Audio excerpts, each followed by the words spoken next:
Okay,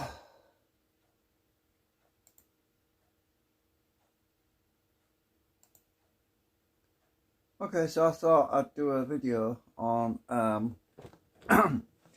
some of the problems with Linux drivers. I mean, there's that many drivers now. There's proprietary drivers that we use in Windows, for example, but not every manufacturer produces Linux drivers. Now, ironically, most drivers originate from open source because, well, a lot of stuff is developed in the open source community, and it eventually is licensed and made copyright, so that it becomes owned by corporations, and then that's when it's proprietary. It means it belongs to a corporation or company.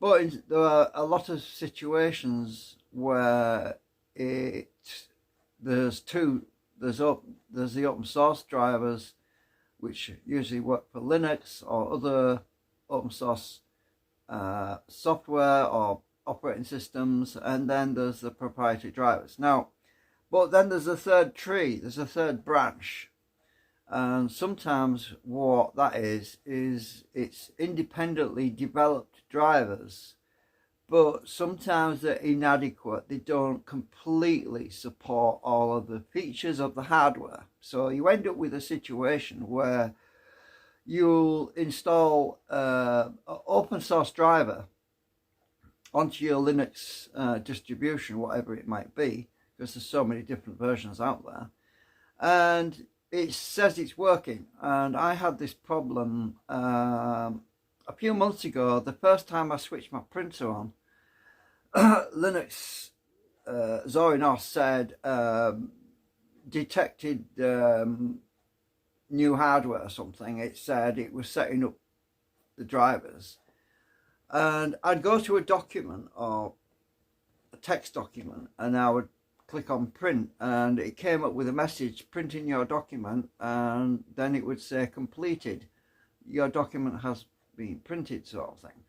But the printer didn't do anything. It didn't make a noise, didn't do anything, but it detects it when you switch it on. It would detect that it was on the USB, but nothing happened. And I was scratching my head. I was trying to figure out what's going on with this, So I spent considerable amount of time trying to fix a problem with these open source drivers that came as part of Ubuntu or Zorin or 17.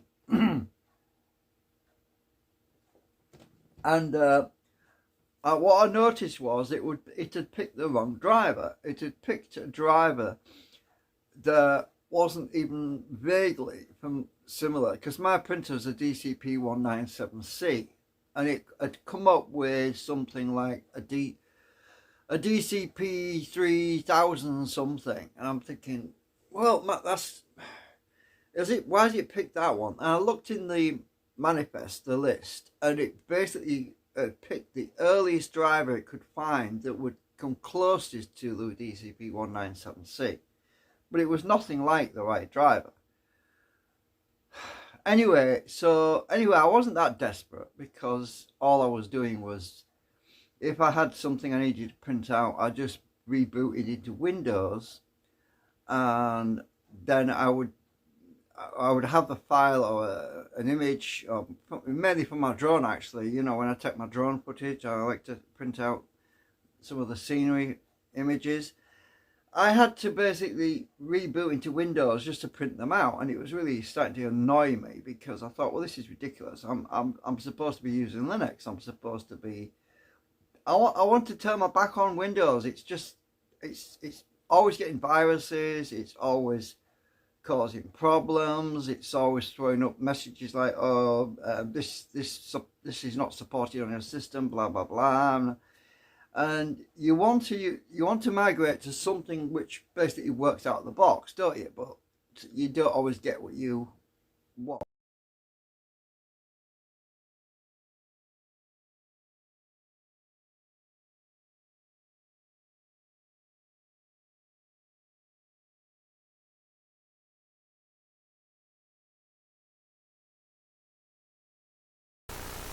I'm trying to get the audio turned back on.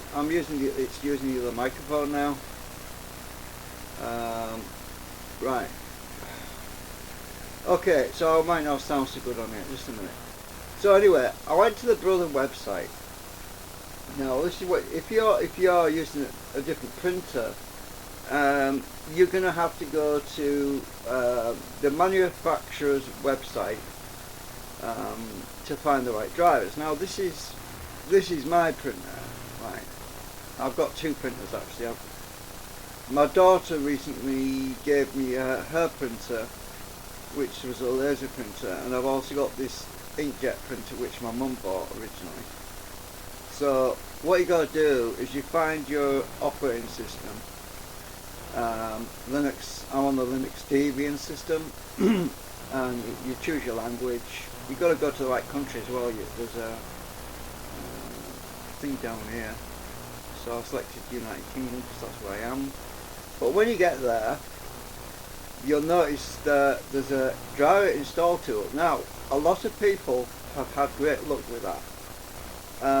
It does support most new printers. It will scan and it will install your printer automatically. But because my printer is depreciated, when I say that I mean it's very old, it's going back to 2015, 2014. It's basically 10 years old, this printer of mine, right? The DCP-197C is getting old now, but I don't use it a great deal. So what I did was I had to go down and look for the drivers, the manual drivers. This is why I had to go to search the actual proper drivers, which is what's listed there at the top. You have to get the specific drivers for your printer, otherwise you can have problems. So that's what I did. So if we go down, now initially what I did was I installed this cups wrapper printer driver Debian package, and I thought that's all I needed, but it turns out that's just a script. Look at the size of it, it's 0.01 megabyte. Anyway, after I installed that on Linux, I got some error messages. Let me just zoom out a minute. So I actually took some screenshots. Let's see. Now these are all the files I downloaded from my printer. But I actually got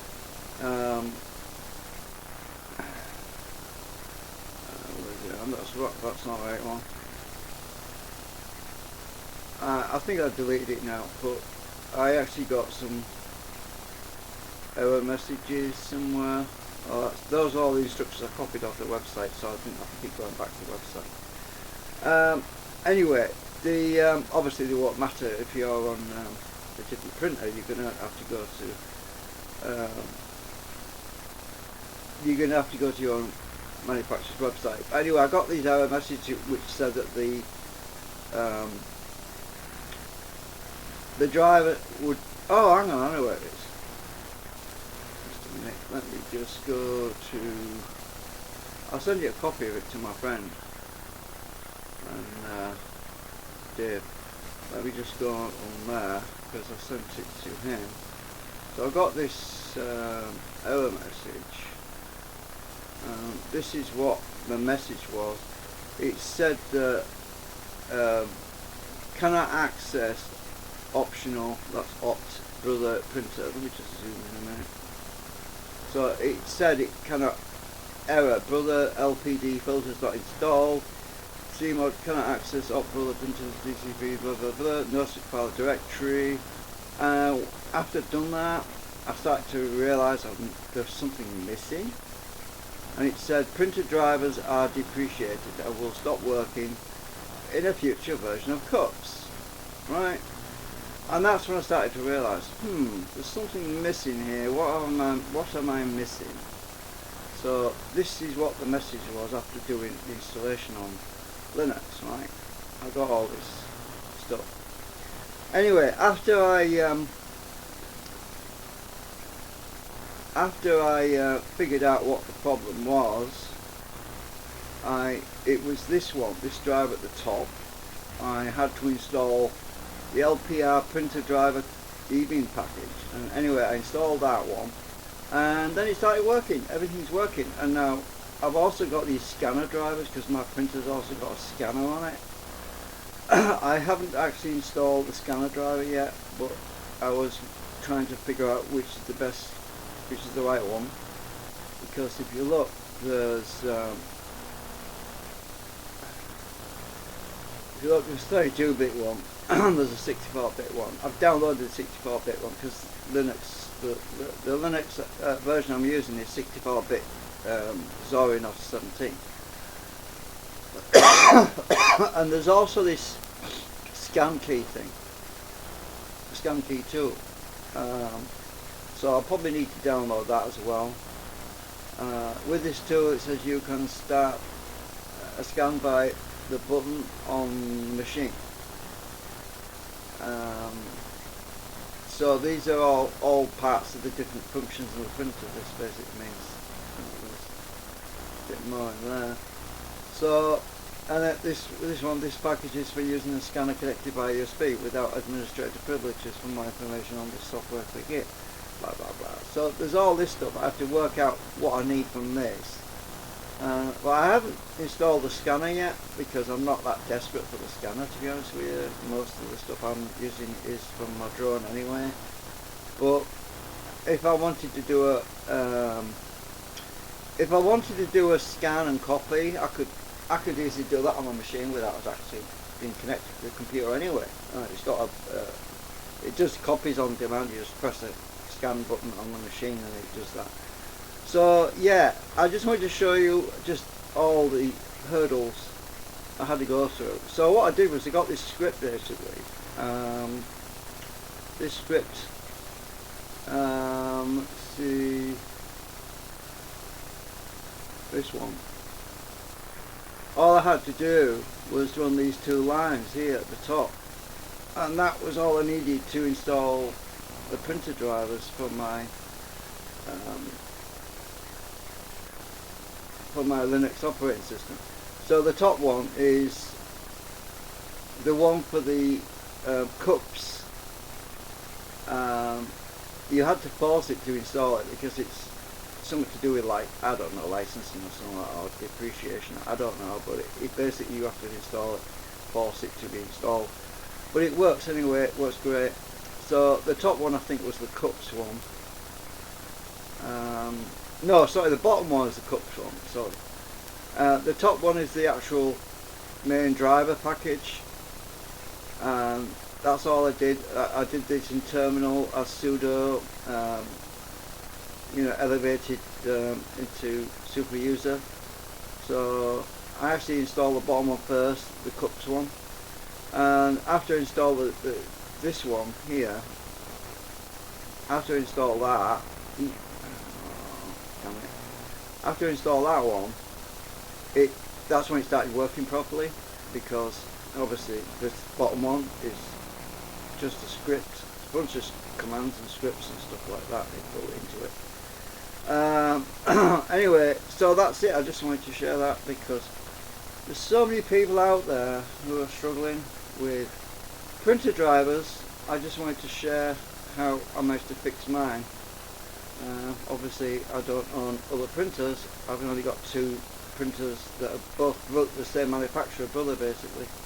I have yet to install the laser printer, but that's on a Windows machine anyway in the bedroom, so I'm not really going to be needing to install the Linux drivers unless at some point this inkjet printer fails on me and I've got to bring the laser one into the bedroom. But yeah, at the moment I'm just basically so I downloaded all this lot apart from these two text files which I created. So I've got the this is the DCP-197C, and also downloaded the drivers for the HL3040CN, which is the laser printer. These are the laser drivers I downloaded.